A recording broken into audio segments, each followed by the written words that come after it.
আজকে আমি বাড়িতে আসলাম। আমাদের পেঁপে সবজি ক্ষেতটা একটু ঘুরে দেখতে আসলাম। মোটামুটি একটু ফলন আসতেছে। সবেমাত্র গাছে কিছু ফলন দেখা যাচ্ছে। এখনো তেমন ফলন ভালো হয়নি, কেবল একটু একটু বের হচ্ছে। খুবই সুন্দর লাগতেছে পেঁপে বাগানটি, খুবই সুন্দর লাগতেছে এবং গাছগুলো সবেমাত্র পরিচর্যা করা হচ্ছে।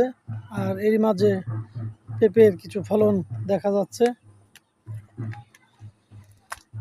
তবে আশা করি আস্তে আস্তে ফলন বাড়বে। এগুলো খুব দেশি জাতীয় পেঁপে এবং খেতেও খুব সুস্বাদু। কাঁচা পেঁপে